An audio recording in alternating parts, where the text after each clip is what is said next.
예, 바로 저희 주제 토론하는 게 좋을 것 같습니다. 굉장히 어렵게 모셨고요. 오늘 주제 토론은 프롭테크 미래와 직방의 비전이라는 주제로 한국 프롭테크 포럼 예장이신 안성우 대표님을 모시도록 하겠습니다. 안성우 대표님은 서울대학교 통계학과를 졸업하셨고요. 2010년에 직방 대표이사를 하셨고 시작으로 2018년에 한국 프롭테크 포럼 의장이 되셨습니다. 2020년 이후에는 코리아 스타트업 포럼 공동의장도 맡고 계십니다. 그러면 오늘 발표를 맡으신 안성우 대표님을 큰 박수로 맞이해 주셨으면 좋겠습니다.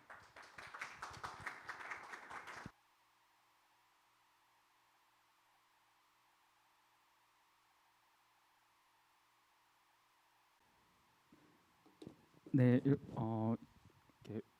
이렇게 귀한 자리를 마련해 주셔가지고 이 직방과 이 프롭테크의 어떤 상황에 대해서 소개를 드리고 또 비전에 대해서 공유할 수 있는 시간이 마련이 돼서 정말 감사하게 생각을 하고 있습니다.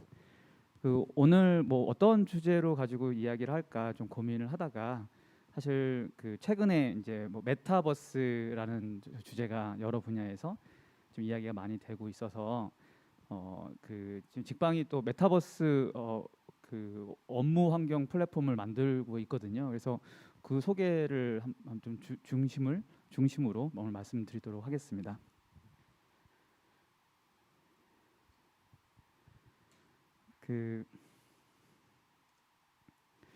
먼저 직방이 어떻게 보면은 이제 뭐 부동산 회사인데 부동산 회사가 이제 뭐 집에 대한 뭐 거래에서부터 출발해서 최근에는 어떠한 사업들로 사업을 확장을 하고 있고 또 왜 부동산 회사가 부동산이 없는 메타버스에 대한 사업에 대해서 고민을 하게 됐는지에 대해서 약간 스토리를 좀 말씀을 드리도록 하겠습니다.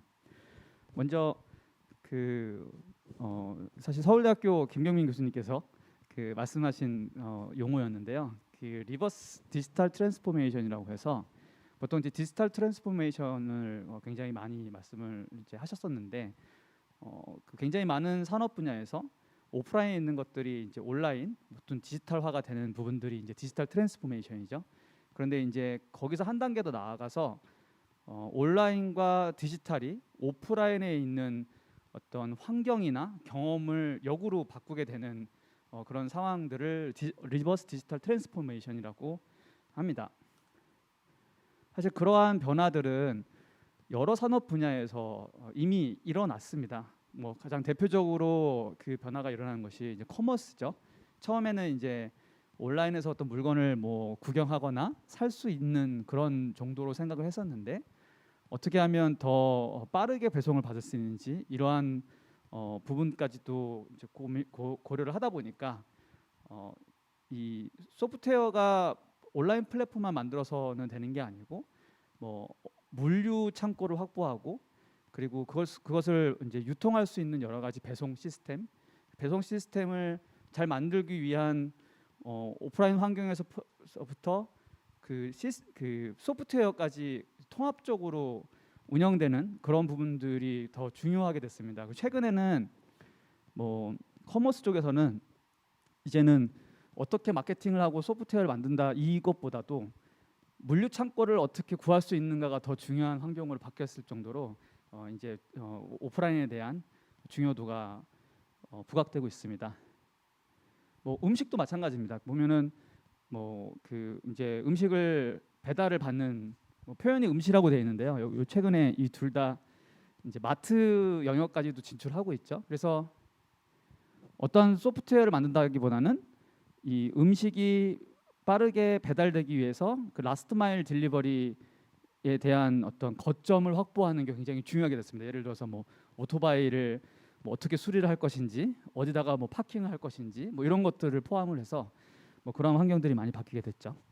뭐 이렇게 다른 산업 분야에서는 디지털화를 넘어서 이제 다시 역으로 오프라인에 대한 변화까지도 많이 일어나고 있었는데요. 사실 그간 굉장히 오랜 시간 동안 디지털화가 가장 안 됐던 산업이 이 부동산에 관련된 산업입니다. 그래서 프롭테크라고 하면 아직 또 그 생소하신 분들도 계실 것 같아서 말씀을 드리면 핀테크가 파이낸스 플러스 테크의 합성어인 것처럼 프로퍼티 플러스 테크가 프롭테크입니다. 그래서 뭐 공간과 부동산을 기술과 접목시켜서 뭔가 더 나은 경험을 만들거나 가치를 만드는 것이 프롭테크의 영역입니다. 뭐 처음에는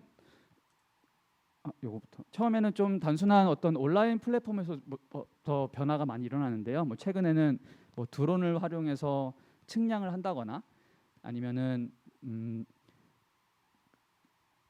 그 건설을 할 때에도 뭐 새로운 뭐 3D 기술을 활용해 가지고 뭐 건축물을 만든다든지 설계를 한다든지 아니 멀리 있는 곳에서도 감리를 할 수 있도록 한다든지 뭐 이러한 기술들로 하나씩 확장이 되고 있는 상황입니다. 그래서 글로벌 프롭테크에 대한 산업의 성장세를 보면요, 보통 이 신성장 산업에 대한 척도로 투자 금액을 가지고 이야기를 많이 하는데요. 지금까지 2020년도에는 약 거의 30조에 육박하는 금액이 글로벌리 프롭테크 산업에 투자가 되었습니다. 그래서 그 보통 이제 1조의 기업 가치가 넘는 회사가 이제 보통 유니콘이라고 하는데요. 요즘에는 뭐 유니콘보다 더 그 다음에 데카콘이라고 해서 10조 이상이 되는 회사들이 되어야 이제 글로벌리 많이 인정이 되는 추세이기도 합니다. 그래서 글로벌리 프롭테크에 해당하는 유니콘들이 이렇게 많이 있고요. 그래서 뭐 나라도 거의 대부분 선진 국가라고 하면은 이 프롭테크에 관련된 회사들이 굉장히 잘 성장하고 있는 모습이고, 상대적으로 우리나라는 지금 직방이 이제 올해 이제 유니콘이 넘었거든요. 이제 직방 어떻게 보면 프롭테크 산업에서는 직방이 또 가장 또 그 열심히 앞서가고 있는 그런 상황이어서, 리딩하고 있는 상황이어서 굉장히 어떻게 보면 되게 느린 거죠. 글로벌리 봤을 때는 이제 유니콘 기업이 하나 나올 정도, 한두 개 나올 정도의 어떤 맥락이니까.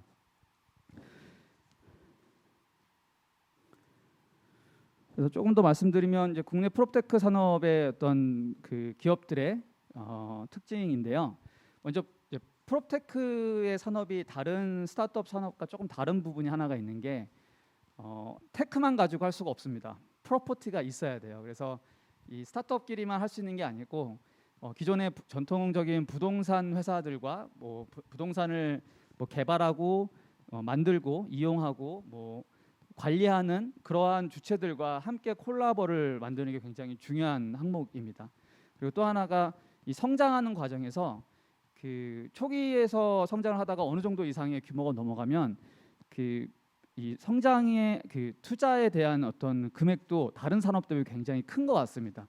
아무래도 부동산 산업이 원래부터 좀 산업 자체가 컸고 규모가, 그리고 뭔가 이 속도가 붙으면 굉장히 빠르게 변화할 수 있는 그러한 잠재력이 있는 시장이라고 생각을 합니다. 그래서 매출액이 이제 한 1조 정도가 넘었고요. 프로테크 기업들의 매출액이 합계가 누적 투자 금액이 한국에서도 이제 한 4조에 육박하는 금액이 투자를 받게 되었고, 한 6,600명 정도가 그 프로테크 산업에 있는 스타트업들에서 근무하고 있는 사람의 숫자입니다. 그래서 그 직방은 이제 프로테크 기업이고요. 이제 프로테크에 대한 말씀을 드렸는데, 그래서 직방이 프로테크 기업으로서 그 풀고자 하는 문제는 사는 곳에서부터 사는 곳까지 기술을 통해서 주거 생활 전반을 바꾸겠다라는 어떤 모토를 가지고 하고 있습니다.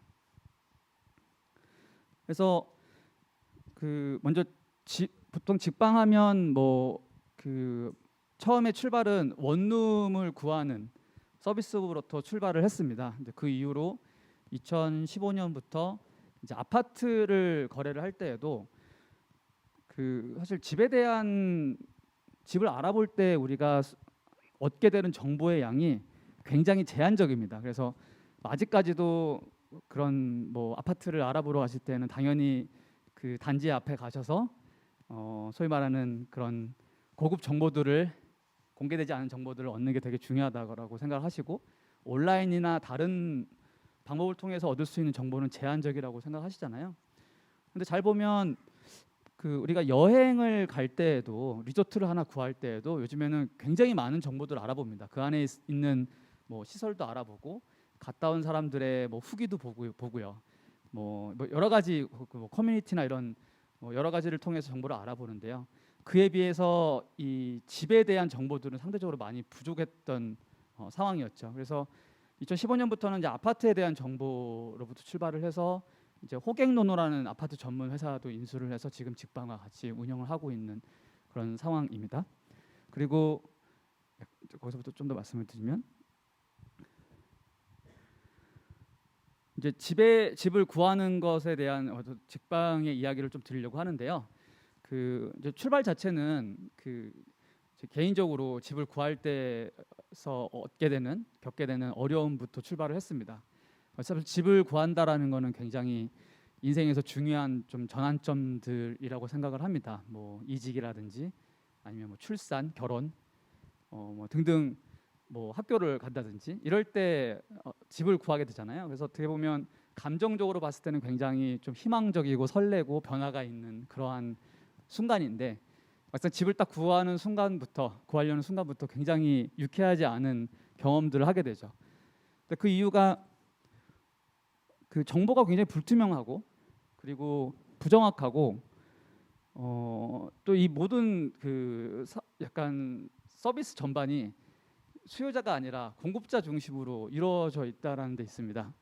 그래서 최근에 뭐 중개 수수료도 내리는 법안이 만들어졌었는데 어떻게 보면은 저는 개인적으로 굉장히 안타깝다고 생각하는 부분이 우리나라에서의 또 중개 수수료가 전 세계적으로 봤을 때는 가장 낮은 축에 속합니다. 거의 가장 낮은 축이에요.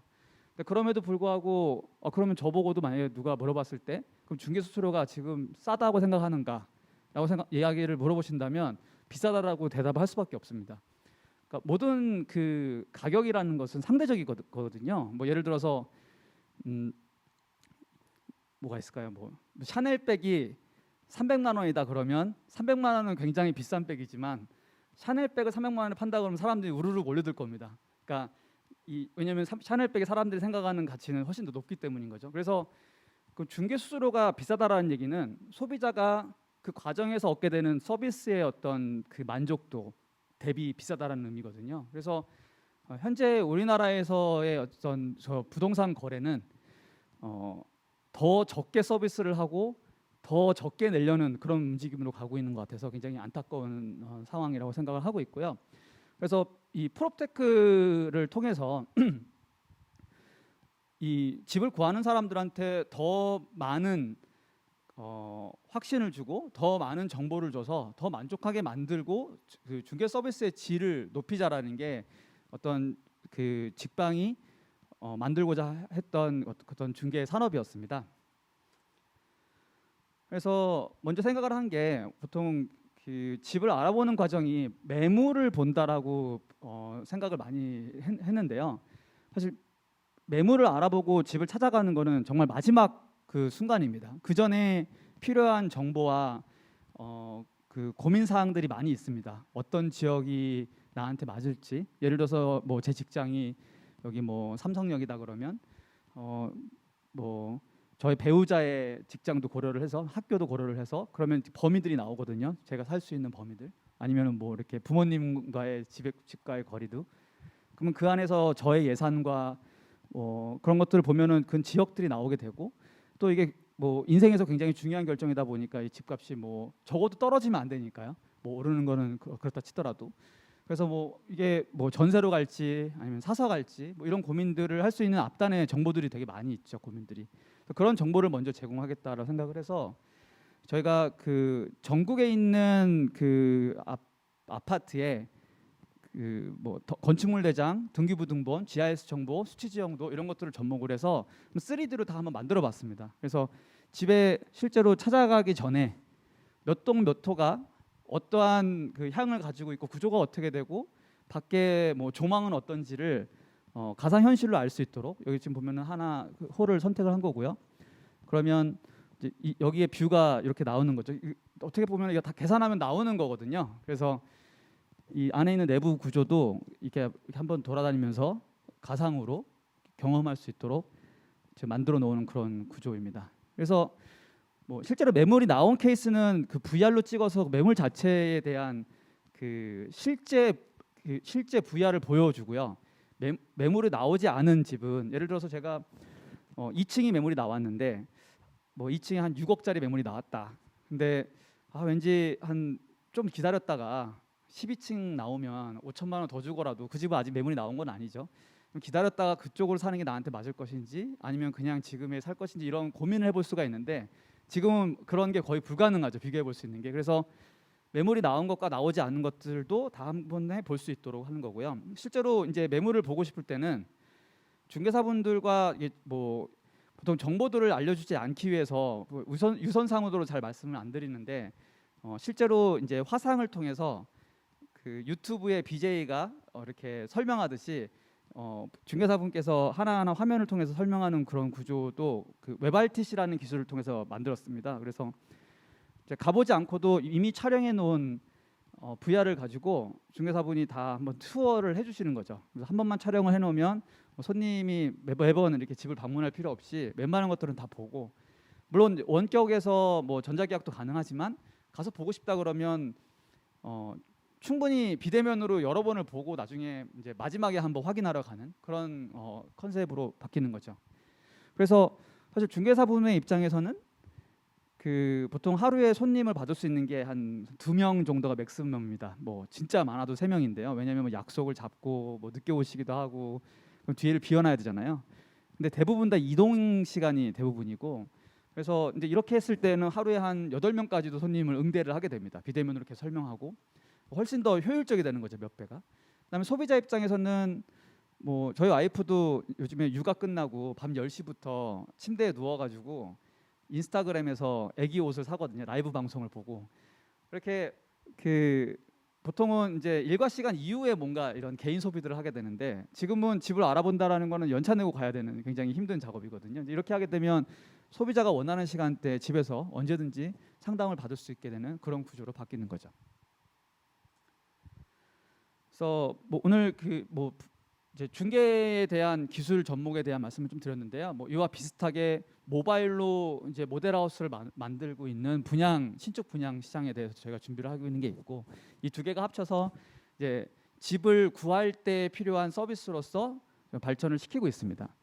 그 이후에 최근에 뭐 아직 런칭은 거의 하진 않았습니다만 올해 말부터 런칭하는 서비스들이 이 두 가지 영역입니다. 하나는 이제 집을 구한 다음에 혹은 내가 이미 뭐 이사를 가지 않은 상황인데 이 집에 대한 경험과 그 활용성을 좀 증진시킬 수 있는 서비스들입니다. 그래서 그걸 이제 홈시어지라고 해서 홈 플러스 컨시어지의 어떤 합성어고요.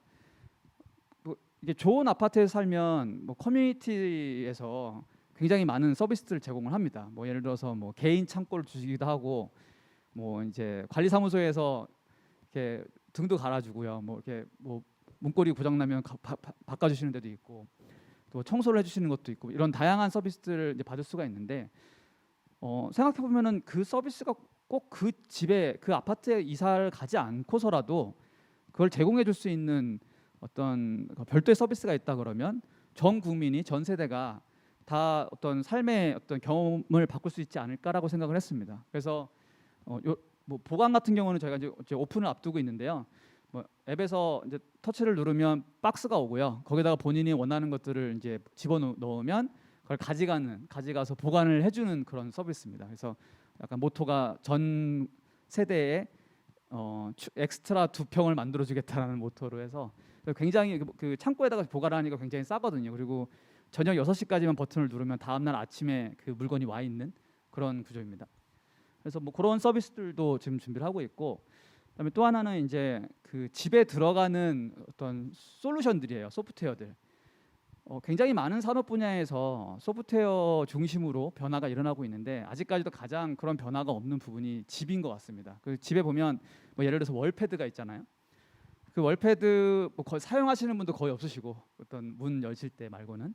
그리고 월패드의 조작감이나 뭐 그런 그 반응 속도, 뭐 UI 이런 걸 보시면 우리가 기대를 안 해서 그렇지 굉장히 다른 산업 대비 떨어집니다. 만약에 거기 있는 월패드를 그대로 떼다가 자동차에 옮긴다고 생각을 해보시면요, 그 자동차 안 사실 거예요. 너무 안 좋아가지고. 그 정도로 집에 대한 기술들은 굉장히 어떻게 보면 낙후되어 있는 상황인 거죠. 근데 앞으로는 이 집에 대한 저희가 이제 풀려는 게 IoT라든지, 그러니까 IoT라고 하면 그 집에 들어가는 여러 가지 뭐 센서들을 포함한 집을 어떤 컨트롤할 수 있는 솔루션들입니다.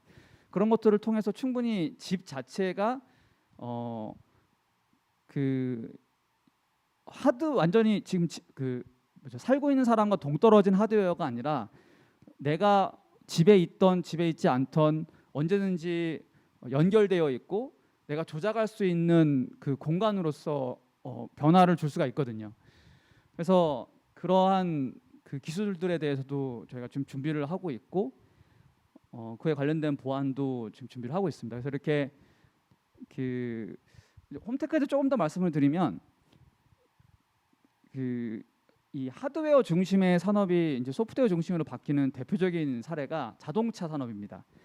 자동차 산업을 보시면 이제 기계 공학이 가장 중심인 상황에서 발전이 돼서 어느 순간 이제 더 이상 발전될 게 없으니까 승차감이 어떤지 안에 내장재가 뭐가 들어가는지 사실 이러한 그 경쟁으로 가고 있었잖아요. 근데 이제 테슬라가 나오면서 사실 완전히 바뀌게 됩니다. 그 이제 이 테슬라가 제공하는 여러 가지 기능들, 소프트웨어, 컨텐츠들을 서포팅하기 위해서 하드웨어가 이제 보조적인 역할을 하고 그 안에 있는 이제 컨텐츠가 훨씬 더 중요해진 시기로 이제 바뀐 거죠. 뭐 자율주행이 되는 건지 뭐 그런 것들을 다 포함을 해서요. 뭐 이 스마트폰 시장도 마찬가지입니다. 예전에는 이제 피처폰까지만 하더라도 이 전화기의 성능이나 이런 것들이 중요했는데요. 이제 아이폰 이후로 바뀐 게 그 안에서 어떠한 컨텐츠가 돌아가는지 어떠한 플랫폼이 구동되는지가 더 중요하게 되고 그것을 위해서 하드웨어가 이제 계속 개량되어 가는 과정인 거죠.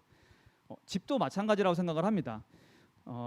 그 스마트 시티라고 하면 보통 처음으로 생각하는 게 신도시를 설정하고 토목 공사를 하는 것부터 많이들 생각을 하시는데요. 이미 있는 집들도 충분히 이러한 서비스와 기술들을 접목시킨다고 하면 스마트하게 업그레이드 시킬 수가 있는 거거든요. 그래서 어떻게 보면은 이제 이 스마트하게 만드는 그 기술 그 원천이 뭐냐라고 봤을 때 하드웨어의 업그레이드가 아니라 소프트웨어 업그레이드로 한번 분리해서 생각을 해보면 좀 다른 접근으로 좀 시도를 해볼 수 있다라고 생각을 했습니다. 그래서 직방은 집에 대한 정보에서부터 홈시어지 그리고 홈테크까지 기술 영역을 확대를 해서 어떤 더 나은 주거 환경을 만들자라는 목적으로 지금 계속 서비스를 진행을 하고 있고요. 그러다가 이제 좀 고민을 한 게 이제 코로나를 통해서 저희가 이제 시작하게 된 질문인데요. 사람들이 이제 자꾸 재택근무를 하다 보니까 그래서 질문을 한번 하게 됐습니다. 그러면 집에서 정말 그러니까 영구적이죠. 집에서 일을 할 수는 없을까? 집을 단순히 주거의 생활 환경뿐만이 아니고 어떤 업무를 할 수 있는 공간으로 변화를 시킨다면 또 많은 그 세상에 좀 더 많은 변화들이 일어나지 않을까라고 생각을 했습니다. 그래서 나온 질문이 이제 집이 오피스 역할도 할 수 있을까에 대한 질문이었고요. 그 코로나로 인해서 원격 근무를 재택근무를 하는 회사들을 보면 보통 이제 IT 회사들이 많았어요. 그리고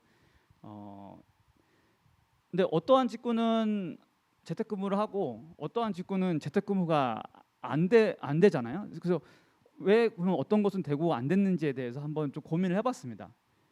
왜 저희가 이제 특히 IT 업종에 있는 회사들이 재택근무를 하면서 좀 다른 질문도 좀 해본 게 그럼 왜 지금까지는 우리가 사무실에서 모여서 일을 했지? 재택에서도 가능한데? 라는 질문을 했고요. 그래서 업무 장소가 왜 특정이 돼야 되는가? 사실 근로계약서의 지금 필수 사항 중에 하나가 근로 장소에 대한 것도 기재하도록 되어 있습니다. 법적으로 보면. 왜 업무 장소라는 게 중요한가라고 생각을 해봤을 때 그걸 좀 세 가지로 좀 나눠볼 수가 있었는데요. 첫 번째가 업무의 대상이 해당 장소에 있는 경우, 만약에 제가 뭐 의사다, 수술을 해야 된다라고 하면 업무의 대상이 거기 있는 거죠. 그러면 저는 재택근무가 불가능한 상황입니다. 왜냐하면 저의 대상이 거기 있기 때문에 그게 하나가 있고, 두 번째는 제가 어떠한 업무를 수행하기 위해서 관련 설비가 필요한 경우가 있습니다. 뭐 제가 뭐 철을 만든 철강을 한다. 그러면 용광로가 있어야 되고 포스코다. 재택근무 불가능합니다. 그런 식으로 그런 설비가 필요한 경우고, 그리고 이 세 번째는 이제 그렇지 않은 경우, 설비도 필요하지 않고 업무의 대상이 있지 않은 경우가 흔히 말하는 이제 화이트 칼라예요. 화이트 칼라에 있는 직군들은 생각해 보면은 그러한 이유는 없는 거죠. 근데 왜 같이 일을 할까라고 생각을 해보면 함께 일하는 사람들과의 커뮤니케이션 때문이었죠. 물론 그 질문도 원래 이제 할 필요도 없었습니다만 항상 모였기 때문에. 그러다가 이제 제가 어떤 책을 보다 보니까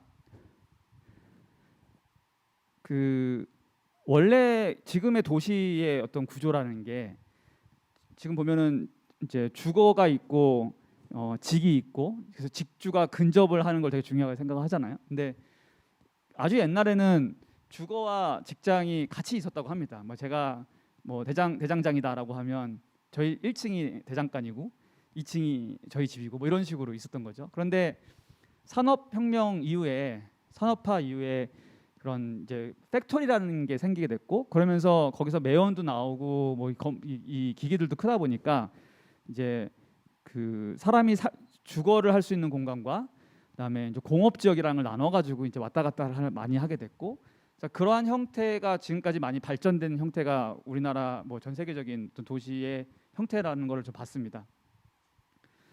그래서 이제 그러니까 원래 지금과 같이 어디 가서 일을 한다라는 게 원래부터 그렇지는 않다라는 것도 확신을 얻은 거죠. 이게 이제 상황에 따라서 바뀔 수도 있겠구나. 그러면 다시 이제 여기로 돌아와서, 그러면 이제 이 세 번째에 해당하는 함께 일하는 사람들과의 커뮤니케이션도 더 구체적으로 어떠한 커뮤니케이션들이 있는가를 좀 브레이크다운을 해봤는데요. 그게 또 세 가지가 있었습니다. 하나는 이제 업무 결과를 공유를 해야죠. 그래서 같이 모여서 결과물들을 이제 하나씩 서로 팀워크를 통해서 빌딩해 나가는 게 하나가 필요하고, 두 번째는 미팅, 서로의 어떤 의사 전달을 하는 거. 그다음에 세 번째가 이제 관계 형성, 서로에 대한 인간적인 신뢰, 그다음에 서로에 대한 어떤 친밀감이 향상이 돼서 그게 이제 조직 문화로 발전이 돼서 어떤 조직이 운영이 되는 거죠. 근데 잘 보시면 지금까지 IT 업체들이 원격 근무가 가능하게 된 이유는 이 두 가지가 온라인으로 가능한 체계로 충분히 통신 환경이 발전됐기 때문입니다. 통신과 여러 가지 어떤 여건들이. 지금 직방 같은 경우에는 여기 있는 세 가지를 다 쓰거든요. 구글 클라우드, 슬랙, 노션. 구글 클라우드는 이제 문서 같은 경우를 이제 클라우딩화 시켜서 뭐 더 이상 이제 워드라든지 MS 워드나 뭐 엑셀 같은 거를 저희는 안 씁니다. 그냥 그 클라우딩 환경에서 다 같이 하고요. 그 회의를 할 때 그걸 띄워놓고 거기서 클라우딩상에서 공동으로 작업을 합니다. 그러니까 만날 필요가 없는 거죠. 이 안에 있는 것들도 그러한 문서들, 결과물들을 공유하고 같이 빌딩해 나가는 비대면 툴들입니다. 요즘에는 디자인 팀도 이제 화면에다 그렇게 그리면 화면에 그림이 나와가지고 서로 거기다가 막 태그를 달고 뭐 디자인도 이렇게 뭐 뭘 바꿔라, 색깔을 바꿔달라 이런 것까지 다 실시간으로 되더라고요. 그래서 옆에서 이렇게 하는 것보다 훨씬 더 집중이 잘 된다고 합니다. 미팅, 사실 뭐 오프라인에서의 미팅이 역시 처음에는 좀 많은 어려움이 있었지만 지금은 이제 줌으로 한다든지 하는 미팅에 대해서 다들 받아들였죠. 그래서 생각보다 이 두 가지는 잘 되고 있는 것 같아요. 그래서 회사들도 잘 돌아가고 있고 원격 근무상에서. 그런데 이제 관계 형성은 지금의 최근에 이제 IT 업체들 대표님하고 이야기를 나눠보면 이 부분은 지금 포기한 상태입니다. 그러니까 걱정을 많이 하세요. 아, 이렇게 오래되면은 우리 회사 좀 다들 조직력이 무너질 것 같다, 걱정이 되는 거죠. 근데 이제 어쩔 수 없이 코로나 때문에 원격으로 하는 거고 재택근무를 하는 거고, 약간 좀 빨리 지나가기를 바라는, 그때까지 임시 방편으로 재택근무를 한다고 생각을 하지 이거에 대한 뚜렷한 해결 방법은 있지는 않았습니다. 그 네이처지에 2021년도 올해 9월 9일에 나온 조사에 따르면 여기서 한번 그 원격 근무가 성공적이었는가, 재택근무가 그거에 대한 조사를 좀 했습니다. 요즘에 이런 조사들이 많이 있는데요. 그래서 마이크로소프트 직원 6만 명을 대상으로 해서 조사를 했는데 결론은 어렵다라는 결론이거든요. 근데 그 이유가 뭐냐면 크게 이 구성원 간의 어떤 업무를 위해서 필요한 그 링크가 두 가지가 있다고 합니다. 하나는 스트롱 링크가 있고 하나는 윅 링크가 있는데, 스트롱 링크는 뭐 지식, 노하우, 습관을 전달하는 동료 관계, 그러니까 업무에 대한 이야기들이에요. 그래서 업무에 대한 거는 성공적이다, 매우 성공적이다라는 얘기를 합니다. 그런데 뭐 새로운 정보에 접근성을 제공하는 동료 관계라고 하면 뭐 귓동냥, 캐주얼톡 뭐 이런 것들은 안 된다라는 거거든요. 그래서 업무는 돌아가는데 조직은 안 돌아간다라는 게 어떻게 보면 원격 근무의 한계다라는 게 내용입니다. 그래서 이 뭐 예를 들어서 이런 거죠. 뭐 저희도 이제 저희의 그 메타버스를 사용하기 전에는 이제 줌 같은 미팅을 통해서 이제 원격 근무를 했었는데요. 제가 이제 회사의 대표인데 이제 누군가를 불러서 뭐 카톡으로 줌 방을 만들고 링크를 줍니다. 그리고 불러서 이제 방에 왔어요. 그래서 안녕하세요. 네, 그래서 만약에 드시라 그러면 점심 드셨습니까? 점심 네 먹었어요. 뭐 드셨어요? 김치찌개 먹었는데 왜요? 그렇게 하겠죠. 그래서 굉장히 어색한 상황으로 가는 거죠. 왜 대표가 나를 줌방에 불러서 왜 나한테 밥 먹었냐고 무슨 밥을 먹었냐라고 물어보지? 뭐 무슨 큰일이 있나라고 할 수 있는 거죠. 근데 보면 사무실에서 지나가다 만나면 관계 향상에 도움이 되는 대화거든요. 이게 지나가다가 안녕하세요 이 관계들이. 그래서 아까 그 줌이라는 거는 그 미팅을 서포팅하는 거지 관계 형성에는 도움이 안 되는 그런 환경인 거죠. 그래서 그 저희가 생각하는 그 원격 근무 환경은 이 윅 링크가 작동하게 만드는 거라고 생각을 했습니다. 그래서 거기에 대한 시도를 한번 해봤습니다. 그래서 직방은 지금 사무실을 완전히 없앴어요. 그리고 이제 메타버스에서 같이 근무를 하고 있는데요. 먼저 생각을 한 게 어떻게 하면 오프라인에서의 그런 윅 링크를 잘 만들 수 있을까 해서 그 이제 기술의 핵심을 한번 오프라인과 똑같은 환경을 만들어 보자로 봤어요. 그래서 오프라인과 똑같은 환경이 뭐냐? 이 사람을 만날 때 어떠한 특정한 노력 없이도 가까이 가면 얼굴이 보이고 표정이 보이고 음성이 들리고, 멀리 떨어지면 그 사람이 있다라는 건 알고는 있고 하지만 뭐 얼굴도 안 보이고, 이게 지금 오프라인이죠. 사실 이 모든 것들이 다 갖춰야 오프라인입니다. 예를 들어서 멀리 떨어졌을 때 아예 사람이 안 보인다 그러면 내가 거기서 이 누가 있는지를 알아야 가서 이제 이야기도 걸 수 있는 거라서 일단 있는지도 알아야 되고, 가까이 가서 상대방한테 질문을 하고 제가 뭐 대화를 시작하겠습니까? 예스 이게 아니라 그냥 자연스럽게 가면 그 상대방이 보이고 대화를 할 수 있는 게 오프라인 환경입니다. 그래서 만들어 본 게 제가 이제 캐릭터가 사무실 이제 가상에 가까이 가면 상대방 얼굴이 보이는 겁니다. 그리고 음성이 들립니다. 멀리 떨어지면 사라져요. 상대방 움직이는 건 보이겠죠. 그래서 요 기술로서 한번 시작을 해봤습니다. 그래서 이 기술에서 출발을 해서 건물을 한번 만들어보고 그 안에 이제 사무실을 만들고 직방의 직원들을 거기에 이제 출근하게 해서 같이 이제 업무를 시작하는 모습을 보여드리겠습니다. 한번 이거 보여드리고 한번 시연도 해보드리겠습니다. 실시간으로. 그래서 건물에 로비가 있고요. 빠르게 보여드리면 4층에 원래 직방이 있었던 곳이라 4층에다가 만들었었고요.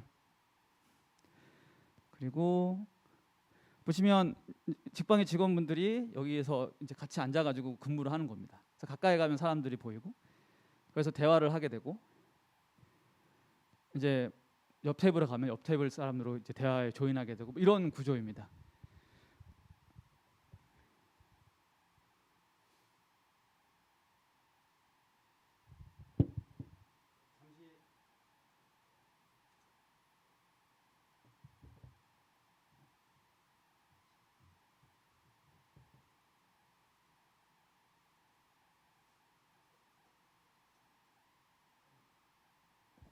잠시 실시간으로 제가 출근을 해보겠습니다. 제가 이렇게 또 캐릭터로 출근한다 하더라도요, 제가 왔다 갔다 하면 그 이제 직원분들의 카톡방에서 야 대표님 오셨다 다 돌고요. 다들 긴장하게 되는 건 오프라인과 똑같습니다. 그래서 메타폴리스는 지금 글로벌 버전으로 만들어서 전 세계 언어들이 다 서포팅 되는 그런 구조이고요. 그래서 아예 런칭 자체도 한국이 아니고 전 세계로 대상으로 해서 시작을 하게 됩니다. 보시면 제 얼굴도 보이죠? 그래서 이렇게 이 건물을 만들고 이 건물이 하나하나가 이제 오피스라고 보시면 됩니다.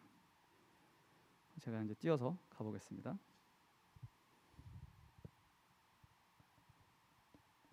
아침에 9시 반 저희 출근 시간인데요. 여기 사람들 막 다 뛰어다닙니다. 특히 29분 이때는 막 저 봐도 본척 안 하고 30분까지 들어가시려고. 4층에 이제 제가 가게 되면 보시면 2층에는 지금 143명이 일을 하고 있죠. 그래서 제가 뭐 개인적으로 가도 되는데 여기서 특정한 사람을 집어서도 갈 수 있습니다. 제가 지나갈 때마다 이렇게 계속 그 사람과 그 대화가 조이닝이 되죠. 그래서 지금 이제 여기 온 거고요. 보면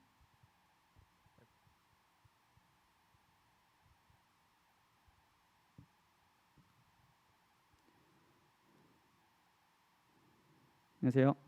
저 들리시나요? 헬로. 헬로. 소리는 잘 안 들리셔도 이렇게 연결이 안 돼가지고 반갑습니다. 네. 자, 아까 제가 잠깐 오겠다고 말씀드렸는 상황에서 네.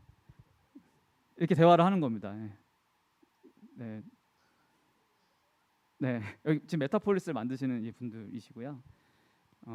저희 그 화면 뭐 하나 저한테 PT 한번 해보시겠어요? 뭐. 네. 네. 서로 미루고 있습니다 지금. 네. 그래서 이게 실제 이제 오프라인에 여기서 같이 근무를 하는 겁니다. 그래서 화면 공유를 하게 되면 이제 여기 모니터 스크린이 뜨게 되고요. 그래서 여기서도 바로 회의도 할 수 있는 거죠. 물론 이거 자체가 회의는 목적은 아닙니다. 그런데 이제 아까 뭐 기동량이라든지 이런 게 하게 되려면 보통 옆에 앉혀놓고 선임이 후임한테 화면 봐가면서 야, 이건 이렇게 바꿔봐 이런 얘기 하잖아요. 이제 그게 가능하도록 만드는 거죠. 그래서 뭐 이렇게 네. 헬로 이런 식으로 이제 네 PT를 또 하고 이런 거라고 보시면 되겠습니다. 네 됐어요. 바이바이. 네. 그래서 보시면 이제 여기에 지금 직방의 임직원분들이 여기 다 지금 있는 모습입니다. 제가 다 지나갈 때마다 긴장하고 계실 거예요 아마. 말 걸까봐.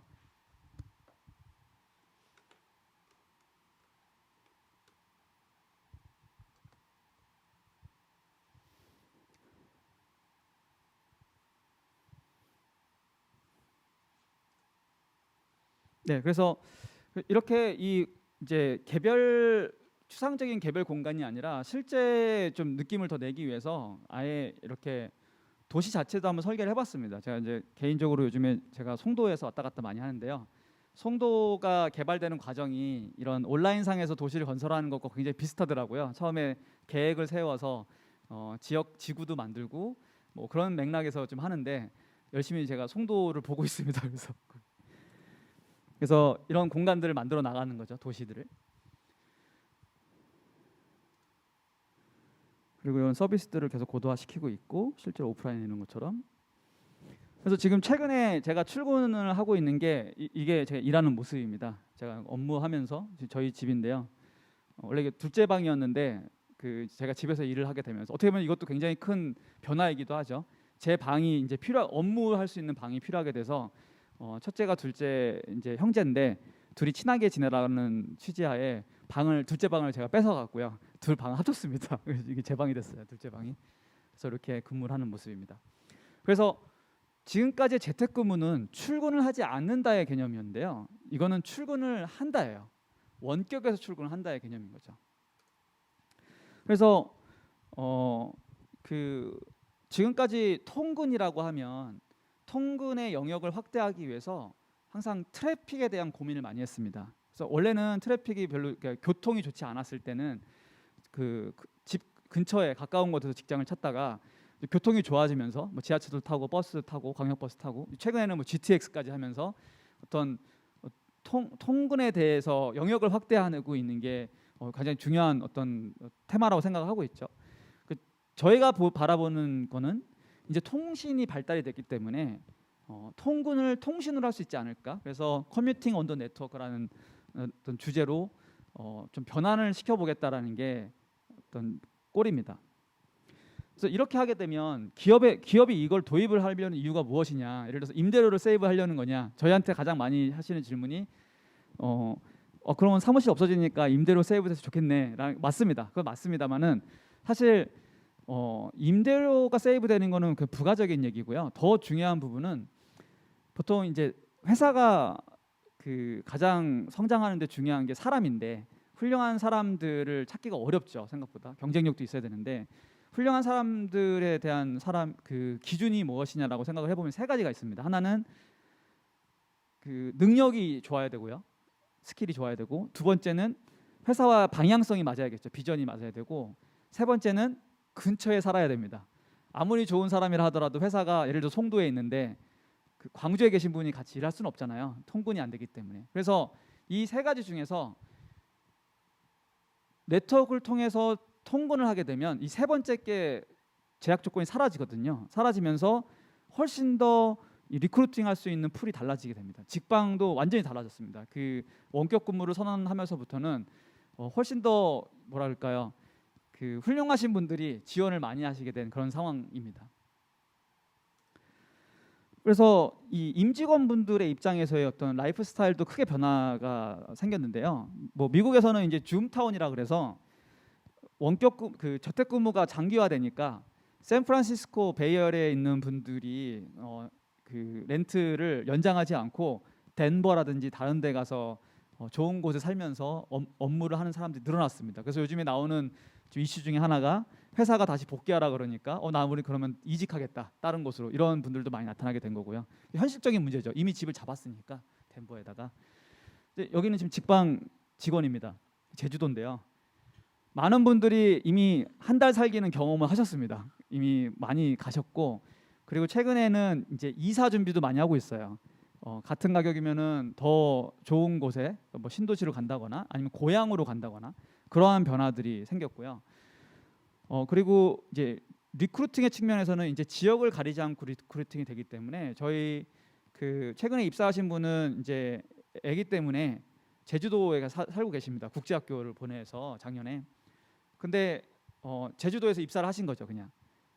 이제 그런 게 가능해지고, 뭐 저희 내부적으로 이제 유부분들께 항상 드리는 말씀이 해외로 가라. 이 코로나가 끝나면 싱가포르 가서 거기서 좋은 학교 보내고 기러기 아빠 할 필요가 없다. 같이 그냥 일은 똑같이 출근을 하면 되니까. 뭐 그런 식의 이야기들이 가능하게 된 거죠. 그러면 원격 근무가 가능한 범위가 얼마나 되냐라고 봤을 때 이제 맥킨지에서 조사한 발표인데요. 그 나라마다의 산업 구조가 달라서 그 이제 그 폭은 다르게 되는데 대체적으로 한 25% 정도는 나온다고 합니다. 그래서 상대적으로 좀 선진 국가들이 가능한 거고요. 한 거의 33%에서 46%까지 UK는 가능한 거고, 점점 떨어지다가 멕시코, 차이나, 인디아 같은 경우에는 좀 더 그런 직군들이 적은 거죠. 그래서 한 평균적으로 한 25%는 원격 근무가 될 수 있다라는 연구 결과입니다. 그러면 직업군에 따라서는 어떤가라고 봤을 때, 그다음에 그 직업군에 대한 어떤 포션도 보면 이게 이제 3일에서 5일 원격 근무가 가능한 1일에서 이틀 하루도 안 되는 곳인데요. 이 검은색 같은 경우에는 이발사, 소방사, 그다음에 뭐 그 물건을 나르시는 분들, 이런 분들은 안 되죠. 안 되는 거고, 이 파란색이 가능한 직군인데요. 뭐 파이낸셜 매니저, 마켓 리서치, 애널리스트, 뭐 스태티스, 그런 화이트 칼라에 해당하는 거는 다 가능하다는 얘기입니다. 그게 26%까지는 된다는 얘기입니다. 그러니까 실제로 이분들이 바뀔 수 있는 범위가 되겠죠. 그래서 앞서서 말씀드렸다시피 이제 직업 선택의 범위도 바뀌게 되고, 좀 더 나아가면 도시 구조 자체도 그럼 바뀔 수 있지 않을까. 그 최근에 저희 입사하신 그 분들 중에 한 분이 저도 약간 충격적인 얘기를 들어가지고 이제 여성분인데요. 이제 수습 면담 때 저랑 하는 얘기입니다. 그래서 남편이 이제 개발자세요. 요즘에 개발자분들은 회사를 선택해서 가거든요. 거의 뭐 모든 곳에서 뽑으려고 하니까. 그래서 본인이 먼저 직방에 입사를 했고 남편한테 3개월 일해보고 알려주기로 했대요. 그래서 괜찮으면 남편도 입사하고 같이 여주로 이사를 가려고 한다고 합니다. 괜찮으면. 그러면 그분은 그 지역에서는 가장 연봉이 높은 분이에요. 서울의 연봉을 받고 두 분이 다 맞벌이를 하고 계시는 거니까 그 지역 사회에서는 굉장히 잘 살 수 있는 분인 거죠. 근데 약간 그렇게 얘기를 처음부터 하는 것도 굉장히 저는 충격적이었는데 네. 그래서 저는 또 가시라 그랬거든요. 왜냐하면 한번 가시면 이직이 어렵잖아요. 그분의 입장에서는 아직까지는 원격 근무하는 회사가 많지 않기 때문에 저희로서는 인재 인력을 유출할 수 있는 가능성이 낮아지기 때문에 가능하면 최대한 내려가시라라고 독려를 하고 있는 그런 상황입니다. 그리고 그 이제 요즘에 대기업을 대상으로 제가 좀 많이 드리고 있는 말씀은 이제 글로벌화 하려는 사업을 노력들을 많이 하고 있는데요. 예를 들어서 지금 직방의 어떤 그 메타폴리스에 가장 그 플랫폼을 잘 활용하고 있는 회사가 그 부동산 자산 관리 회사 중에 한 곳이 열심히 쓰고 계십니다. 그 이유가 자산 관리하고 있는 자산이 이미 제주에도 있고 광주에도 있고 대구에도 있고 이미 여러 곳에 계시더라고요. 그러다 보니까 직원분들이 여기저기 뭐 한두 명, 두세 명씩 다 흩어져 계시대요. 다 합치면 굉장히 많으신데 이분들이 생각보다 이 서로 관계도 안 되고 원래부터 조직 문화를 만들기가 어려웠던 조직이었다. 그런데 이분들을 다 이 메타폴리스 내에서 한 층에 다 출근을 시키게 만드신 겁니다. 그러니까 이 광주 지점에 있는 분과 목포 지점에 있는 분이 서로 관계도 맺고 대화도 하고 업무도 공유하는 그러한 상황으로 변화가 된 거죠. 근데 그거를 이제 글로벌까지 확장을 해보면 우리가 항상 해외에 진출하려고 하면 굉장히 어려운 과정을 거칩니다.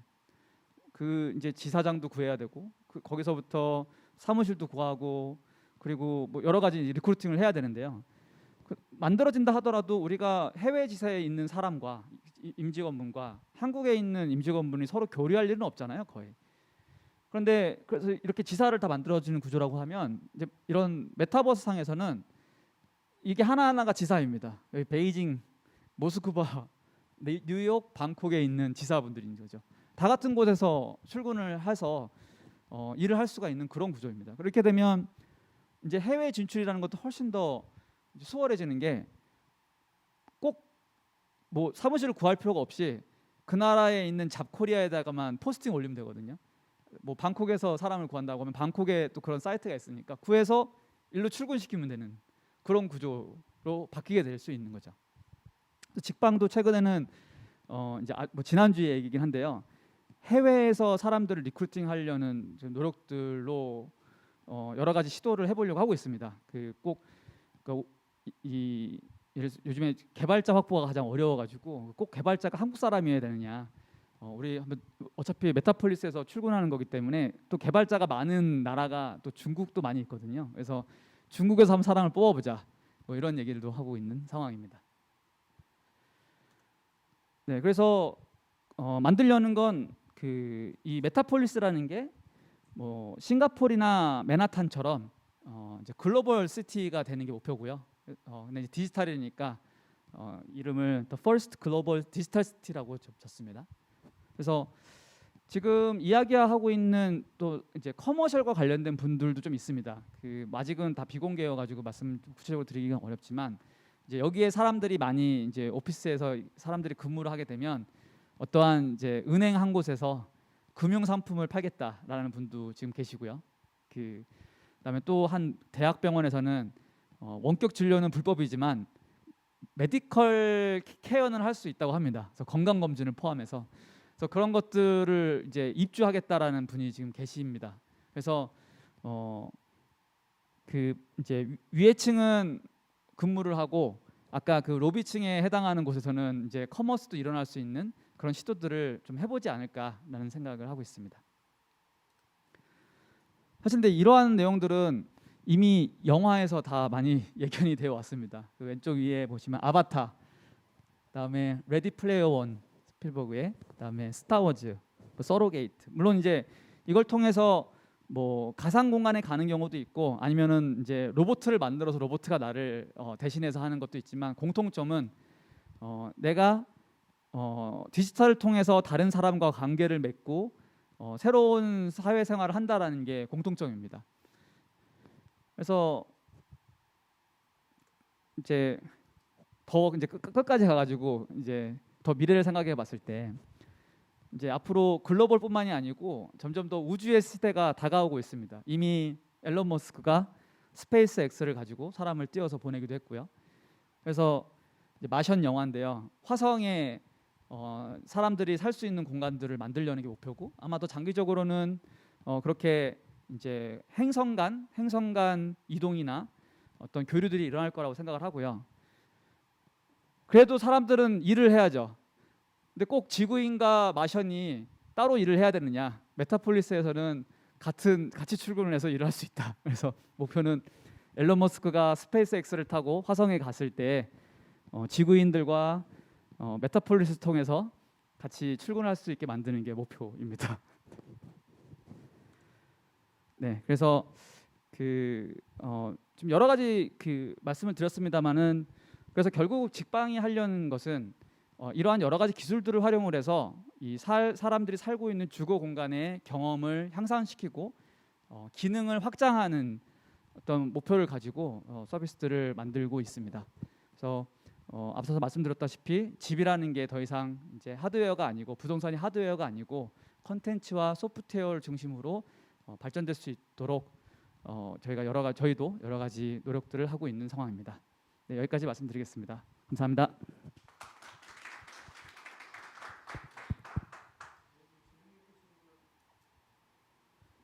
질문 있으신 분은 질문해 주시기 바랍니다.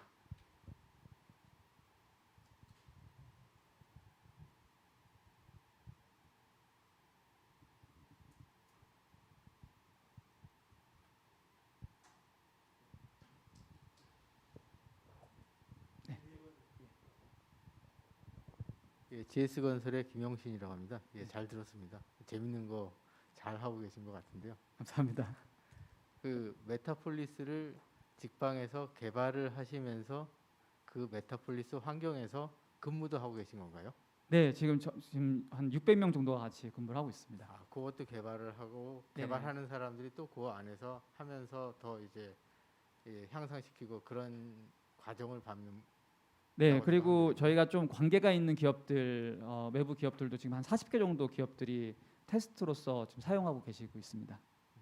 저희가 예를 들어서 관심이 있다라고 하면 저희도 테스트하는 그룹으로 이렇게 좀 들어갈 수 있는 건가요? 네, 근데 아직까지는 이제 정식 오픈은 아니어서 좀 불편함들이 있거든요. 예를 들어서 뭐 업데이트를 할 때 자동이 안 되고 뭐 저희가 다시 파일을 드린다 이런 불편함은 있습니다만은 가능합니다. 아, 가능한 거예요. 예. 네네. 알겠습니다. 고맙습니다.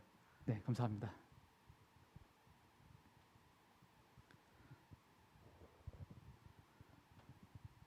네.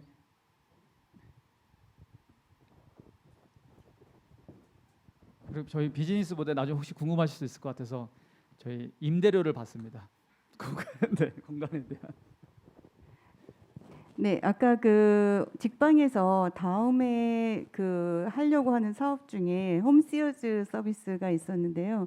지금 청소나 집수리나 보관 이런 거가 있는데 저는 지금 한국정리수납협회 회장을 맡고 있습니다. 우리나라에서 정리수납이라는 직업을 창직을 해서 지금 공간 플래너들을 전국에 11만 명 정도 양성을 해서 회원으로 가지고 있는데 지금 요즘 추세가 그러니까 그냥 집을 수리를 하거나 청소를 하거나 보관을 할 때도 반드시 공간을 얼마나 효율적으로 활용을 하는지 이 물건을 어떻게 수납하고 공간을 재배치하는지에 따라서 이 효율이 되게 높기 때문에 거기에 정리 수납이라는 것도 하나를 더 추가를 하시면 어떨까 싶습니다. 네, 도와주신다면은 바로 넣도록 하겠습니다. 언제든지 가능합니다. 네. 고맙습니다. 네, 맞습니다. 사실 그 말씀대로 예를 들어서 집을 청소하는 뭐 이런 부분들도 지금까지는 이제 개인 간 소위 말하는 이제 도와주시는 분을 써가지고 하는 게 지금까지 많은 변화였다고 하면 점점 더 이 산업화로 바뀌고 있습니다. 소비자들의 요구 사항도 좀 늘어나게 됐고 그리고 그 뭐 예를 들어서 배달이라는 것도 불과 3년 전만 하더라도 그거 누가 돈 주고 하겠어. 그냥 내가 가서 사 먹지 해서 이제는 배달하는 거는 굉장히 지불을 할 수 있을 만큼의 상황으로 바뀌었잖아요. 그래서 특히 이제 맞벌이가 많아지고 있는 지금 시점에서 그러한 생활 환경에 대한 여러 가지 어려움들을 어떤 서비스를 통해서 해결하려는 욕구들은 계속 증가하고 있다라고 생각을 하고 있습니다. 네, 연락 저희 끝나고 말씀 부탁드리겠습니다. 네.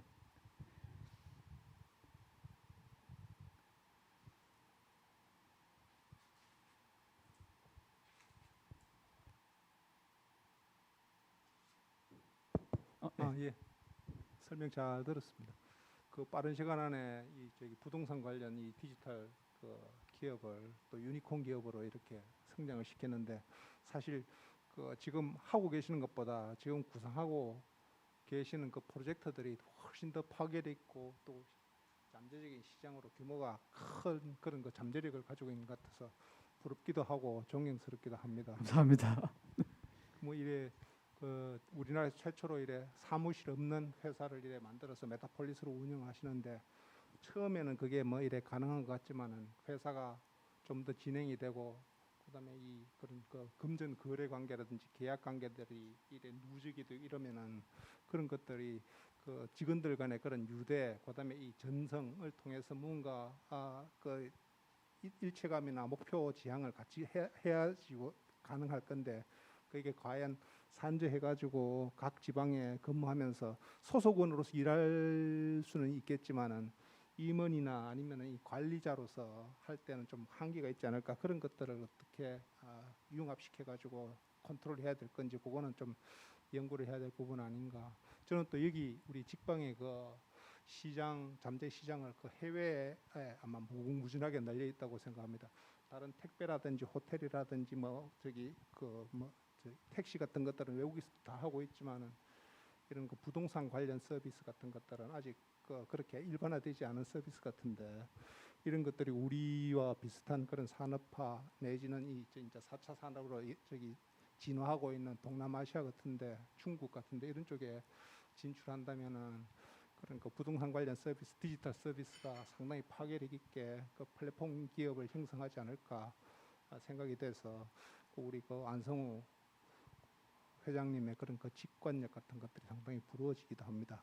근데 다만 한 가지 좀 아쉬운 게 이게 플랫폼 기업이다 보니까는 비록 디지털을 추구한다 하지만은 결국은 그 오프라인 상에 종사하던 분들하고 이래 앞으로 점점 더 이 영역이 커지다 보면 마찰을 아마 피할 수가 없을 거라고 생각합니다.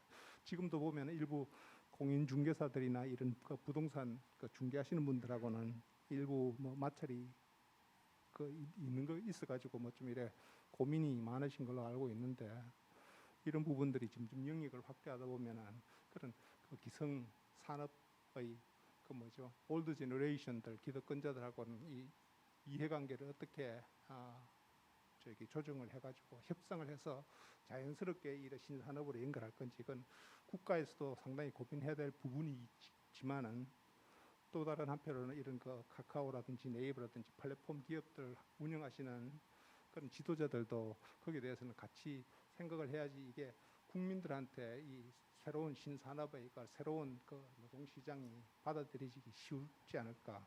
혹시라도 거기에 대해서 뭐 좀 이래 견해가 있으시면 한번 말씀 부탁드려도 될까요? 네, 사실 그 부분이 좀 가장 어려운 그 부분인 것 같습니다. 예를 들어서 근데 이제 그 뭐 최근에 가장 저희가 갖고 있는 어떤 이슈는 이제 중개와 관련돼서 이제 중개사 협회와 서 문제 제기를 하시는 게 지금 가장 큰 이슈이거든요. 근데 이제 뭐 예를 들어서 일단 중개 영역을 놓고 봤을 때 중개사라는 대상의 정의가 무엇인가부터 좀 생각을 해보면요. 그러니까 저희가 생각했던 건 예를 들어서 공인중개사분들의 라이센스를 가지신 분들은 45만 명입니다. 그 중에 개업을 하신 분들이 이제 10만 명이고, 그리고 그 중에 이제 아파트를 전문으로 하시는 분들이 한 3만 명 정도 되시거든요. 근데 잘 보면 데이터를 보면 공인중개사분들이 이제 그대로 계속 있는 게 아니고 이제 개업도 하고 이제 폐업도 하고 이제 많이 하시는데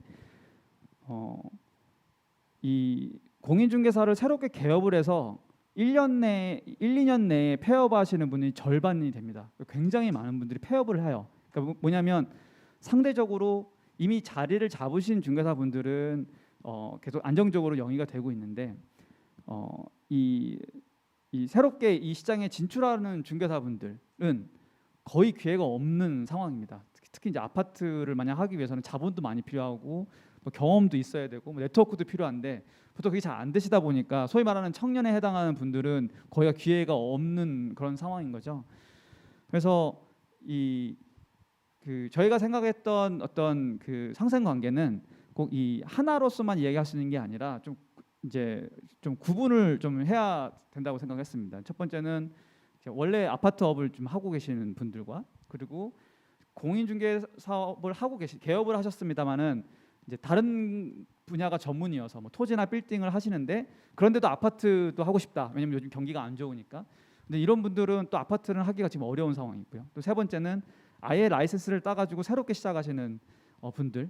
그래서 지금에 말씀 주셨던 그러한 이제 우려들은 이 셋 중에서는 이제 첫 번째 해당하시는 어떤 분들에 대한 어떤 고민이 많이 부족했던 것 같습니다. 그래서 지금은 어떻게 보면 이제 새롭게 시작하시는 분들과 함께하는 그런 모델인데요. 기존에 하셨던 분들과도 이제 어떻게 풀어가야 될지는 이제 더 많이 좀 고민을 해야 되는 그런 상황이긴 합니다. 예, 저 김종훈입니다.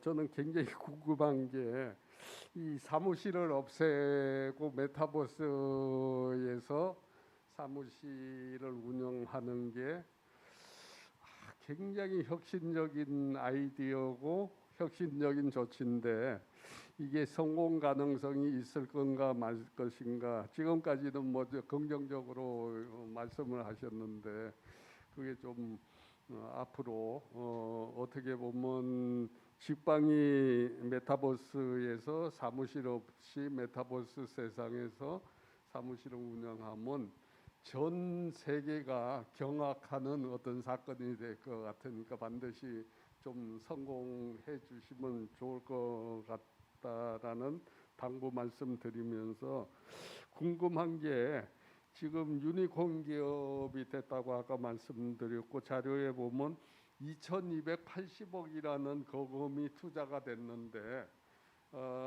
VR이라든가 메타버스 이런 기술은 벌써 법령화돼 있는 그런 기술인데 투자가들이 뭘 보고 직방에 뭘 보고 2,280억이라는 거액을 투자했는지 좀 대표께서 얘기를 좀 해주시면 좋겠습니다. 고맙습니다. 네, 감사합니다.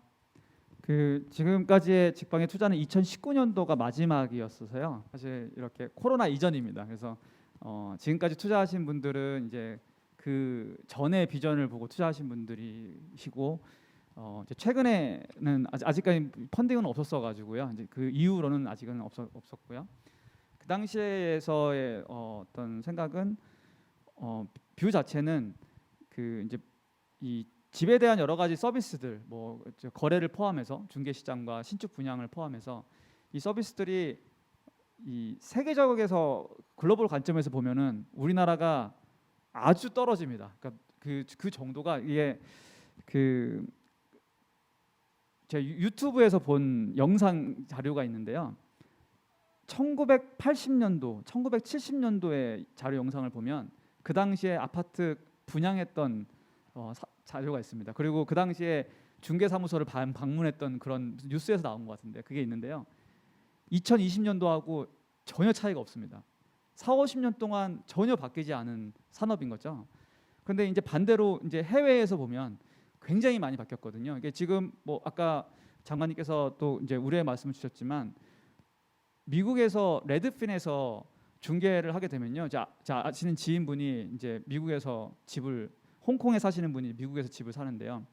온라인에서 보고 이제 질문을 메일로 드리니까 답변이 왔어요. 중개사분한테서. 그래서 내가 이 집이 마음에 든다 그러니까 이거 비슷한 뭐뭐가 있는데 여기서 뭐 어떤 게 마음에 드니? 그다음에 뭐 중요하게 생각하는 건 뭐냐? 이런 메일이 와가지고 답변을 한 3-4번 왔다 갔다 했다고 합니다. 이제 왔다 갔다 한 다음에 이제 어느 정도 대화가 진행되니까 갑자기 그 중개사분이 갑자기 딱 나타나서 이제부터 제가 직접 진짜 해드릴게요라는 말을 했대요. 근데 그게 뭐냐면 앞에 있는 커뮤니케이션이 전부 다 챗봇이었습니다. 그러니까 이 중개사분은 이 기술을 활용을 해서 훨씬 더 효율적으로 일을 하고 있었던 거죠. 그래서 그러한 해외의 변화들을 봤을 때 결국은 우리나라도 어떻게 보면 이제 그런 질문들을 하시거든요. 아니 인터넷도 그렇게 빠른데 왜 아직도 그런 변화가 없냐 이런 질문도 하실 정도로 굉장히 산업적으로 좀 느리게 움직인 경향이 있어서 결국은 그게 직방이 됐던 직방이 아니던 간에 결국은 바뀌지 않을까라는 거에 대한 기대감이 컸다라고 생각하고 있습니다. 그리고 기술적으로 조금 더 말씀을 드리면 우리나라가 이 개발자분들이 전 세계적으로 봤을 때 굉장히 풍부한 나라입니다. 특히 뭐 이렇게 3D와 관련된 기술들을 보유한 국가가 그 3D와 이런 여러 사람이 동시에 할 수 있는 그런 플랫폼을 만들 수 있는 국가가 우리나라하고 중국하고 미국하고밖에 거의 없습니다.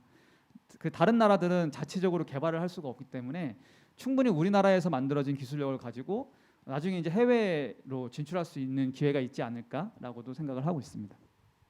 답이 되셨습니까? 예, 저기 지금 송도에 있는 저 한국뉴욕주립대학에 제가 지금 근무하고 있는데요. 제가 인천경제자유국을 청장으로 근무를 했었어요. 근데 좀 아까 이 얘기하시면서 송도에서 지금 일을 하시는 거예요? 그거 하나 물어보고 싶고. 절반을 하고 있습니다. 저희. 그 집에서. 네, 거기서 있습니다. 그 송도에서 지금 살고 계시는 거예요? 그러니까 송도로 간 지 한 달밖에 안 돼가지고요. 서울도 있는데 왔다 갔다 하고 있습니다 요즘에. 아니 근데 이제 애기 학교 뭐냐면 때문에. 그 송도에 지금 분양이 많이 이루어지고 있잖아요. 네네. 그래서 혹시 그 분양하는 쪽 그런 데랑도 좀 연결하고 있는 그런 계획이 있는지 지금 하고 있는지 그거 좀 알고 싶고, 지금 이제 경제자유구역청은 공무원들이 주로 있는 거고, 네. 그거가 이제 좀 아무래도 개발이 빨리 안 되고 기술을 축적하기가 좀 어렵고 공무원들은 자꾸 로테이션하기 때문에, 그래서 인천 스마트시티 주식회사라는 거를 지방공기업으로 몇 년 전에 만들었어요. 그래가지고 지금 해외에 그 스마트시티에 대한 어떤 그 노하우를 수출을 지금 많이 하려고 지금 하고 있는데, 이제 코로나 때문에 지금 다 좀 중단을 하고 있는데, 예를 들어서 바탐, 인도네시아 바탐 같은데 공항을 인천공항에서 나가서 지금 이제 위탁 운영을 시작했고, 거기에 경제 자유구역 같은 걸 만들려고 그러고 있어요. 근데 이제 제가 이거가 바로 연결은 안 될지 몰라도 그런 해외 수출하는데 이런 거를 갖다가 도입해서 하면 훨씬 그 사람들한테 그 감동을 줄 것 같아서, 그래서 어디에 근무하시고 그런 걸 좀 알았으면 앞으로 그걸 좀 연결을 하면 어떨까 하는 그런 생각이 좀 들어서, 제가 뭐 코멘트라기보다 좀 더 그 직방이라는 거에 대한 구체적인 정보를 좀 알았으면 좋겠다 싶어서 제가 좀 소개 좀 많이 좀 했으면 해서 그렇게 지금 이야기하는 겁니다. 네, 감사합니다. 말씀대로 저희 송도에서 실제로 왔다 갔다 하면서 일을 하고 있고요. 그리고 분양에 관련돼서는 뭐 오늘 소개에서는 빠졌습니다만은 굉장히 직방에서 가장 빠르게 성장하는 산업입니다. 이 모델, 오늘 또 그 건설사에도 오셨지만 그 모델하우스가 어떻게 보면은 이때까지는 너무나 당연한 것으로 생각을 했습니다만은 모델하우스의 가장 큰 두 가지 단점이 있습니다. 하나는 거기에 올 수 있는 사람들이 제한된다라는 점이 하나가 있고요. 그다음에 요즘에는 이제 상품이 단일화된 게 아니라 옵션이 좀 다양해졌거든요. 근데 그것들을 다 보여줄 수가 없다라는 게 있습니다. 최근에 고급 수입 자동차를 보면요, 실제 물건을 가지고 파는 게 아니고 옵션들을 다 이렇게 솔루션상에다 넣으면은 그게 나타나서 그게 막 그 도시에서 왔다 갔다 하는 막 소리도 나오고 막 그렇게까지 보여주거든요. 그래서 이미 기술들은 많이 발전했기 때문에 지금 분양과 관련해서는 저희가 이제 모바일 모델하우스라고 해서 온라인상에서의 모델하우스를 만들고 본인이 옵션을 넣으면 아주 고퀄리티로 그 안에 있는 내부를 볼 수 있는 CG를 뭐 동적으로 생성해서 소비자들이 보고, 그다음에 상담사 분들도 분양 상담사 분들이 아까 메타폴리스처럼 거기 서가지고 같이 상담도 받고 하는 그 솔루션으로 지금 개발을 하고 있는 그런 상황입니다. 그래서 지금 분양은 이미 서비스를 하고 있는 그런 상황이고요. 해외 같은 경우에는 모르겠습니다. 어떻게 접목시킬지 잘 모르겠습니다만은 이제 해외 지사분들과 커뮤니케이션 수단을 좀 이런 쪽으로 좀 시작을 하게 되면 뭔가 해볼 수 있지 않을까라는 생각을 해봤습니다. 네. 질문이 없으시면요, 이쯤으로 주고 오늘 좋은 강연해 주신 안성우 대표님께 큰 박수 부탁드리겠습니다. 고맙습니다.